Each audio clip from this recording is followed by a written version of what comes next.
नमस्कार, आप देख रहे हैं TNNonline.in और मैं तरुण।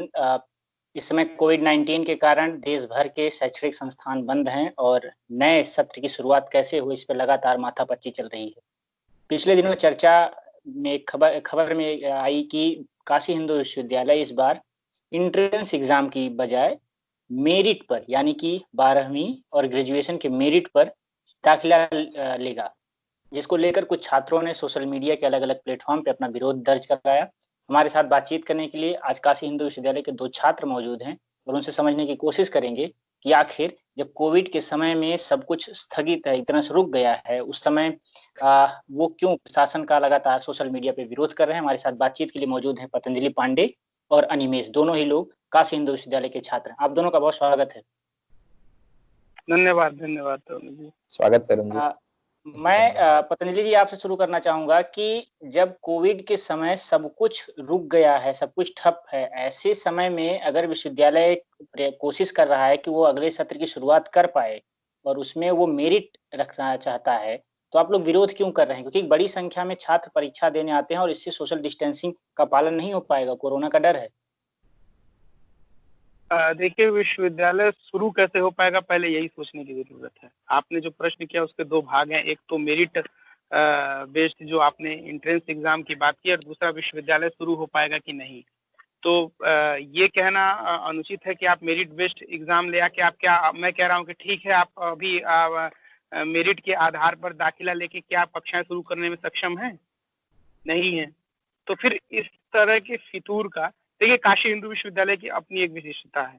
यहाँ पढ़ने वाले लड़के जो आते हैं वो अधिकांश संख्या में जिन प्रदेशों से आते हैं, जिस बैकग्राउंड से आते हैं, जिस पृष्ठभूमि से आते हैं, वह कोई डॉक्टर और बड़े बड़े पूंजीपतियों के लड़के पढ़ने नहीं आते जैसे DU में होता है। यहाँ अधिकतर उसी प्रदेशों से और उस ग्रामीण पृष्ठभूमि से, उस अभावग्रस्त पृष्ठभूमि के लड़के आते हैं, जहाँ की पढ़ना भी एक संघर्ष से कम नहीं होता। उनकी गाथा जो है वो उनकी पढ़ाई एक उनके संघर्ष की ही गाथा होती है। और उसमें अगर आप मेरिट बेस्ड सिस्टम लाने की कोशिश भी करेंगे तो ये उन प्रतिभाओं के साथ जिनको निखरने का अवसर प्रदान करता है BHU, जिनको संवारने का अवसर प्रदान करता है BHU, उनकी भ्रूण हत्या आप कर रहे हैं। उनको आप ऐसे जगहों पर भेज रहे हैं, भेजने को मजबूर कर रहे हैं सिर्फ इस बेसिस पे कि उनके बोर्ड का जो मार्किंग पैटर्न है वो ICSE बोर्ड से मैच नहीं खाता है, वह CBSE बोर्ड से मैच नहीं खाता है।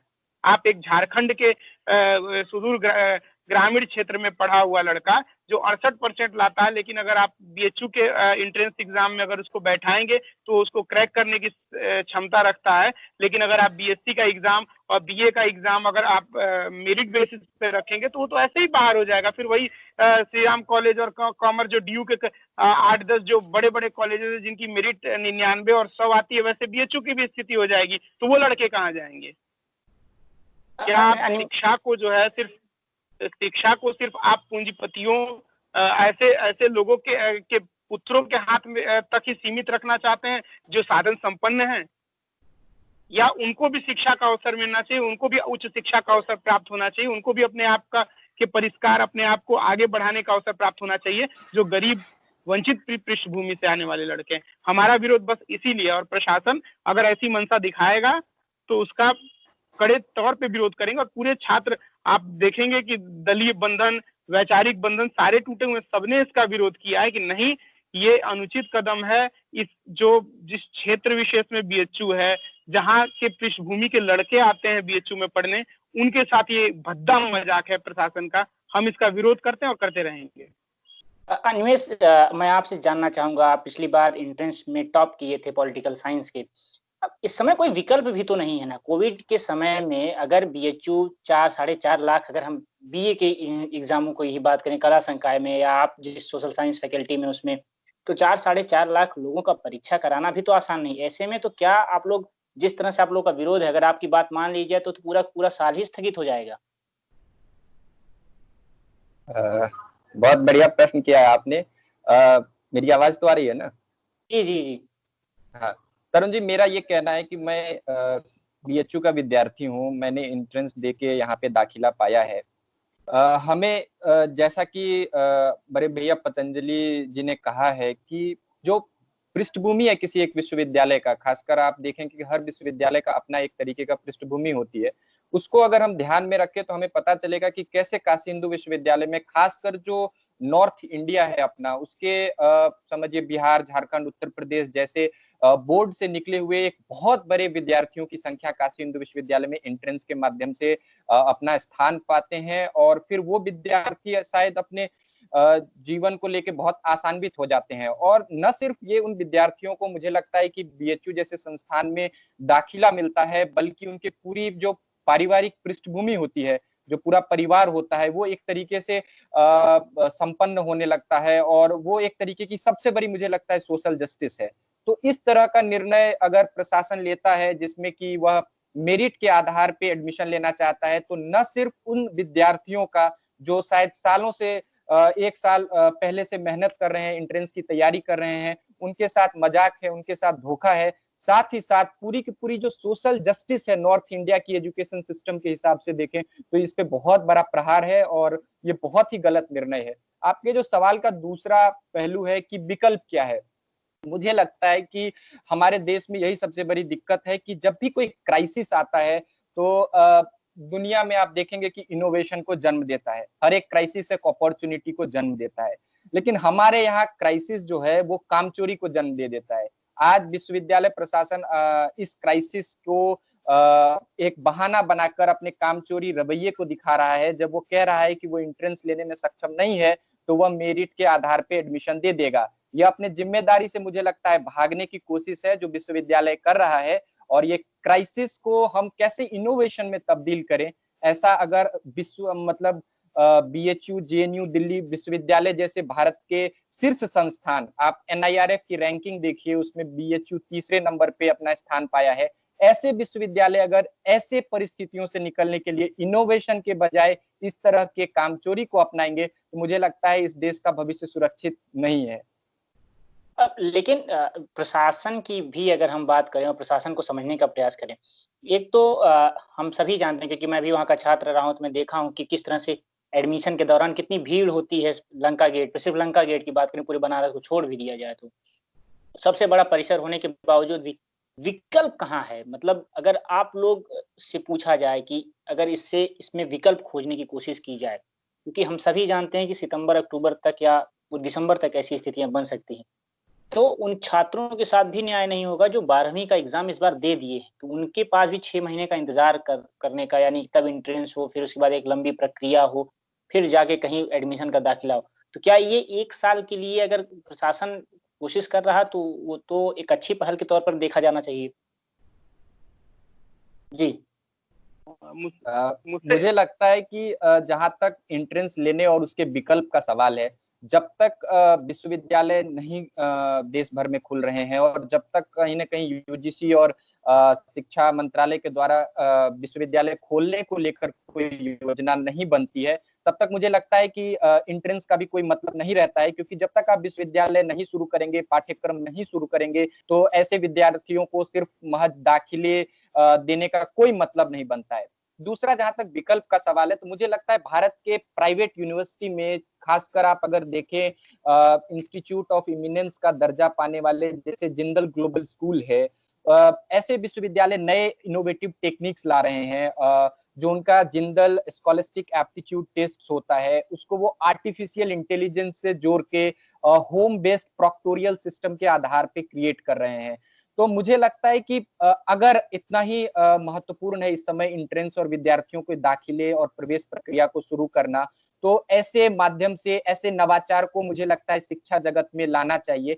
हम एक ऐसे जनरेशंस हैं, यूथ हैं, जो शायद दूसरी ऐसी पीढ़ी है, एक तो जो स्कूल जाते हैं और दूसरे जो हम कॉलेज के विद्यार्थी हैं।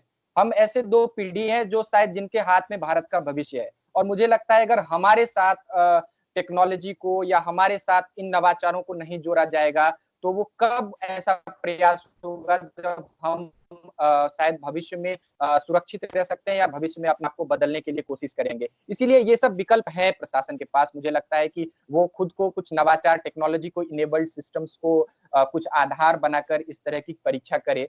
5.25 लाख लोग हैं जो आवेदन किए हैं इस बार बीएचयू की, जो हमारे यहाँ सारे अलग अलग कोर्सेज हैं, उसमें लगभग 12,000 सीट हैं, उसके लिए 5.5 लाख लोगों ने आवेदन किया है।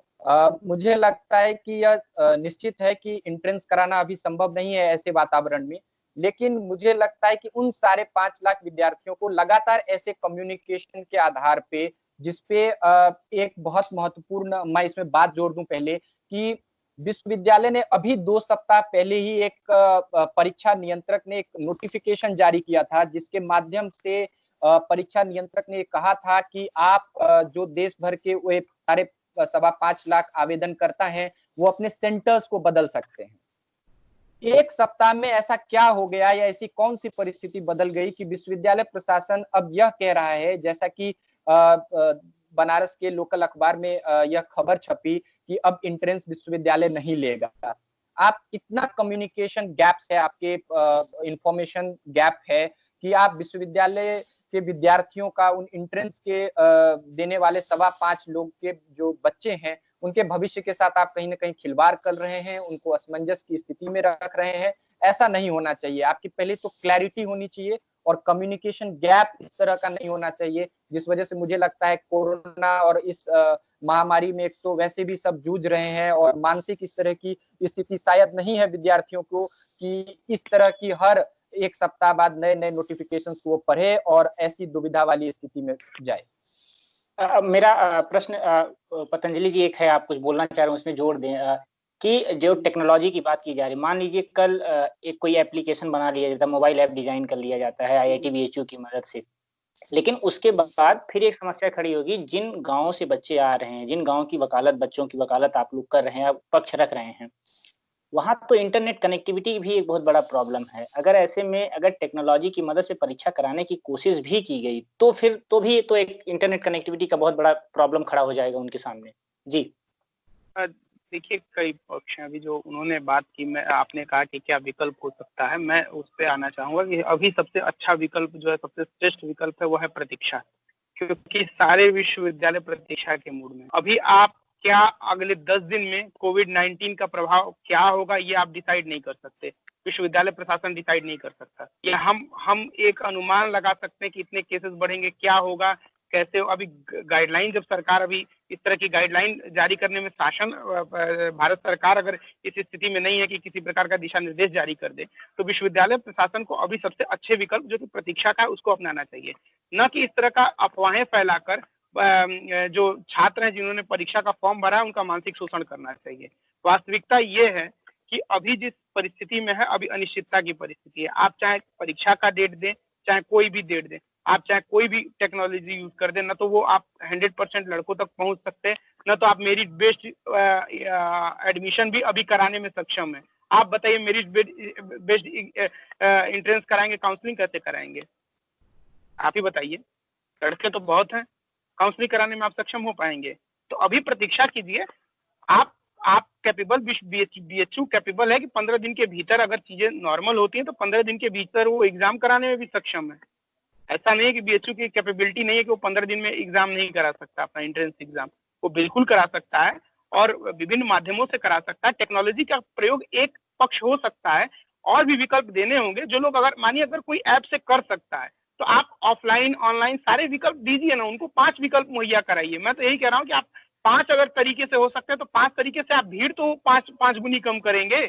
अगर मानिए उसमें मैं नहीं कहता हूँ कि सारे के सारे लोग ऐप चलाने में सक्षम होंगे, ठीक है, उसमें से 10% तो ऐप चलाने में सक्षम होंगे। वो साथ में ऐप से परीक्षा, अगर ऐसी कोई टेक्नोलॉजी, मतलब ये किसी पर्टिकुलर ऐप के बारे में नहीं कह रहा हूँ मैं, किसी मतलब तकनीक की बात कर रहा हूँ। अगर उस तकनीक से वो दे सकते हैं तो देने चाहिए ना, क्या दिक्कत है, उनसे लीजिए। लेकिन आप इस तरह का ह्यूमर मत फैलाइए कि हाँ मेरिट बेस्ड हम लेने जा रहे हैं, गया सहमति व्यक्त करी। शिक्षक, ये प्रशासनिक व्यक्ति, जो चाहे शिक्षक हो चाहे वो प्रशासनिक कैडर का हो, ये तय नहीं करना चाहिए जब फॉर्म भरा जा चुका है और देश ऐसी विकट और संकटकालीन परिस्थिति में है, तो वो भी तय नहीं कर सकते वे भी कि एग्जाम हो पाएगा या मेरिट बेस्ड हो पाएगा। तो ये केवल ह्यूमर है जो छात्रों का मानसिक शोषण करेगा, और इसके पीछे भ्रष्टाचार की एक नई इबारत लिखी जाएगी। इसी के प्रयास में है प्रशासनिक अधिकारी, और कुछ नहीं है। वास्तव में ये भ्रष्टाचार की कोशिश है, भ्रष्टाचार की कोशिश है, और उस पे एक जो है कि कोविड-19 का बहाना देके और जो है कि बड़े-बड़े प्रवेश प्रक्रिया के तौर पे आप देखिएगा कि बाद में आएगा कि फलाना कंपनी को पैसा दे दिया गया था, रिकवर करने की संभावना नहीं थी, एक भ्रष्टाचार का किस्सा बनेगा। तो इससे अच्छा है कि छात्रों का जो शोषण कर रहे हैं वो बंद करें। और वास्तविकता यही है कि न तो कोई विश्वविद्यालय अभी परीक्षा कराने की स्थिति में है, न किसी भी प्रकार की कक्षा चलाने की स्थिति में है, न आप अपना विभाग और जो है कि आप ऑफिशियल वर्क तो कर ही नहीं पा रहे हैं ठीक से। तो आप ये अपेक्षा कर रहे हैं कि हम जो है मेरिट बेस्ड एडमिशन ले लेंगे, उसके बाद हम क्लासेस चला लेंगे। आप चलाइए पहले फर्स्ट ईयर और सेकेंड ईयर और जो प्रमोटेड आप ये तय नहीं कर पा रहे अपनी सेमेस्टर परीक्षाएं करा पाएंगे कि नहीं, और आप कह रहे हैं कि हम एडमिशन लेंगे। ये झूठ है, फरेब है, और उससे विश्वविद्यालय प्रशासन को बचना चाहिए। और मेरा सुझाव है कि उसको इसका बात का खंडन करना चाहिए आधिकारिक रूप से, और इस पर कतई विचार नहीं करना चाहिए कि मेरिट बेस्ड या इस तरह की कोई परीक्षाएं कराएंगे। हम परीक्षा कराएंगे, और देखिए ना तो आप अभी कक्षाएं भी चलाने की स्थिति में नहीं, तो आप प्रतीक्षा ही करेंगे। तो उस प्रतीक्षा को करना चाहिए। संभवतः स्थितियां सुधरेंगी, या कोई न कोई कुछ न कुछ एक आशान्वित हम हैं, और हमेशा रहना चाहिए, सकारात्मक रहना चाहिए। सुधरेंगे, और जब स्थितियां सुधरेंगी थोड़ी भी, तो विश्वविद्यालय प्रशासन 15 दिन में एग्जाम कराने में सक्षम है। ज्यादा सेंटर्स वो हायर कर सकता है, सरकार भी इसमें मदद करेगी, क्योंकि एक ऐसा समय होगा कि स्कूल नहीं खुलेंगे, तो ज्यादा सेंटर्स हायर होंगे। हो सकता है कि सोशल डिस्टेंसिंग के साथ उस आप किसी छात्रों के घर के बगल में आप सेंटर मुहैया करा दे। जो नई तकनीक कह रहे हैं हम करें, पुरानी तकनीक में भी जो है ज्यादा अवसर मिलेंगे आपको। तो वैसी परीक्षाएं आप करा सकते हैं। अभी कई बड़ी-बड़ी परीक्षाएं नीट ये सारी पेंडिंग पड़ी हुई हैं, तो उस पे जब सरकार आगे बढ़ेगी तो आप भी बढ़ सकते हैं, क्योंकि वो सारी परीक्षाएं भी जरूरी हैं। तो मुझे लगता है विश्वविद्यालय प्रशासन ये केवल और केवल छात्रों के साथ उनका मानसिक शोषण कर रहा है और कुछ नहीं कर रहा है, और इस पे उसको तत्काल प्रभाव से विराम लगाना चाहिए। जी, अनिमेष आप कुछ जोड़ना चाहेंगे इसमें? मैं बिल्कुल उसी बात को आगे बढ़ाऊंगा कि जैसा कि पतंजलि भैया जी ने कहा है कि अगर नीट और जेई जैसे बड़े एंट्रेंस जो भारत में होते हैं इंजीनियरिंग और मेडिकल के लिए, उसको कराने के लिए अभी स्थिति नहीं है, या उसको आप नहीं करवा रहे हैं, तो ऐसी विश्वविद्यालय बीएचयू प्रशासन को ऐसी कौन सी गति मिल गई है कि वह इतना जल्दी अपनी प्रवेश परीक्षा को लेकर इतना चिंतित हो गया है, असमंजस की स्थिति को पैदा कर रहा है, जब सारे इस देश के बड़े-बड़े एंट्रेंस एग्जामिनेशंस जो होते हैं 12वीं के बाद, वो सारे अभी रुके हुए हैं, उस पे भी निर्णय नहीं है। तो मुझे लगता है कि विश्वविद्यालय प्रशासन, इसका मतलब इसमें किसी न किसी तरीके का कोई योजनाबद्ध तरीके से विश्वविद्यालय इस पूरी जो एंट्रेंस प्रणाली है बीएचयू की, उसको खत्म करना चाहता है। यही एक शायद उद्देश्य हो सकता है, क्योंकि जब देश में कहीं नहीं हो रहा है, नीट जेई की एंट्रेंस को लेकर किसी तरीके की नई प्रक्रिया नहीं आ रही है, तो विश्वविद्यालय प्रशासन को इतनी जल्दी मुझे नहीं लगता है परेशान होने की जरूरत थी। आप दोनों लोगों का बहुत बहुत शुक्रिया हमसे बातचीत करने के लिए। काशी हिंदू विश्वविद्यालय लगातार पिछले कई सालों से एंट्रेंस दिया है, और जो आप लोगों ने पक्ष रखा, बहुत एक छात्र होने के नाते, पूरा छात्र होने के नाते मैंने भी इस चीज को अनुभव किया था कि जब नॉर्थ इंडिया या जो 8-10 बड़े राज्यों के छात्र, चाहे इलाहाबाद विश्वविद्यालय चाहे काशी हिंदू विश्वविद्यालय, उनको आशा होती है कि जब यहाँ एंट्रेंस बेस्ड एग्जामिनेशन होगा तो वो अपनी काबिलियत वहाँ दिखा पाएंगे, और उसके दम पे बहुत ढेरों संख्या में छात्र एडमिशन भी लेते हैं और आगे की राह देखते हैं। अगर ये फैसला होता है, जिस तरह की अफवाहें उड़ रही हैं, तो निश्चित तौर पर उनके साथ धोखा होगा। जी अनिमेष, बहुत जल्दी एक शॉर्ट नोट। मैं बस एक बात और जरूर इसमें कहना चाहता हूं कि अगर मेरिट की प्रणाली जो कहीं ना कहीं दिल्ली विश्वविद्यालय अपने बहुत सारे कोर्स में मेरिट के आधार पे जो प्रक्रिया लेती है, लगातार ऐसा देखने को मिलता है कि पूरे उत्तर बिहार और उत्तर भारत के बहुत सारे जो बोर्ड है, मध्य प्रदेश, बिहार, झारखंड और उत्तर प्रदेश जैसे राज्यों के स्टेट बोर्ड के विद्यार्थी उसमें अपना दाखिला नहीं पा पाते हैं। तो शायद ये एक सही समय है जब हमारा कंज्यूमर अफेयर मिनिस्ट्री बात करता है one nation one ration card का, और कहीं ना कहीं कल्चरल मिनिस्टर हमारे बात करते हैं, हमारी मिनिस्ट्री बात करती है एक भारत श्रेष्ठ भारत की बात होती है। तो जरूरी है कि शिक्षा मंत्रालय को भी कहीं ना कहीं वन नेशन वन बोर्ड की तरफ बढ़ने की जरूरत है। वो इस तरीके की फॉर्मुलेशंस लाए और कहीं ना कहीं एक नेशनल पैरामीटर तय करे, स्टेट बोर्ड और जो हमारी सीबीएसई है। क्योंकि आप देखिए 2019 में जो क्लास 12वीं की जो परीक्षा हुई थी, उसमें लगभग 94,000 ऐसे विद्यार्थी थे जिनको 90% से अधिक अंक मिले थे सीबीएसई में। शायद ही अगर आप देश भर के स्टेट बोर्ड के विद्यार्थियों का अगर आकलन करें तो इतनी संख्या आपको मिलेगी पूरे देश भर के स्टेट बोर्ड्स के साथ। तो एक तरीके की ये इनइक्वालिटी है जो सीबीएसई के माध्यम से है। सुबोध कुमार, जो अभी टाइम्स ऑफ इंडिया में एक रिपोर्ट भी निकली थी कि सुबोध कुमार जो दिल्ली विश्वविद्यालय में प्रोफेसर भी हैं और एंट्रेंस कमिटी के मेंबर रह चुके हैं दिल्ली विश्वविद्यालय में, उनका भी ये कहना है कि 90% ऐसे विद्यार्थी हैं दिल्ली विश्वविद्यालय में जो मेरिट के आधार पर प्रवेश पाते हैं, जो कहीं ना कहीं सीबीएसई के विद्यार्थी हैं। स्पष्ट रूप से अगर 90% इतना बड़ा संख्या आप एक बोर्ड के विद्यार्थियों का उसमें है, तो मेरिट सिस्टम की यही इनइक्वालिटी है। ये एक तरीके की एक बहुत बड़ी खाई है स्टेट बोर्ड और सीबीएसई के बीच में मार्किंग पैटर्न को लेके। इसीलिए इसका विरोध हो रहा है और मुझे लगता है कि बीएचयू जैसे संस्थान में इस प्रक्रिया का, जिसमें इतना दोष है, कहीं ना कहीं इतनी इनइक्वालिटी है, उसको कोई अपनाने की बिल्कुल भी जरूरत नहीं है। और एक यूनिफॉर्म पैटर्न जो कहीं ना कहीं इंट्रेंस देता है, सबको एक बराबर का मौका देता है, उसको हमेशा के लिए खुले रहना चाहिए और हमेशा ऐसे में विद्यार्थियों का भविष्य सुरक्षित हाथों में रहेगा। अब ये तो एक बड़ी लंबी डिबेट है कि क्या इस समय अब एक समय आ गया है कि हमें सोचने की जरूरत है कि एक वन नेशन वन राशन की तर्ज पर अब हमें एक परीक्षा कराने की आवश्यकता पड़ रही है। उसके लिए भी एक बड़ा मॉड्यूल चाहिए, उस पर किसी दिन और चर्चा करेंगे। लेकिन आप दोनों लोगों ने हमारे लिए समय निकाला, इसके लिए बहुत बहुत शुक्रिया। आप देख रहे थे TNNonline.in। नमस्कार।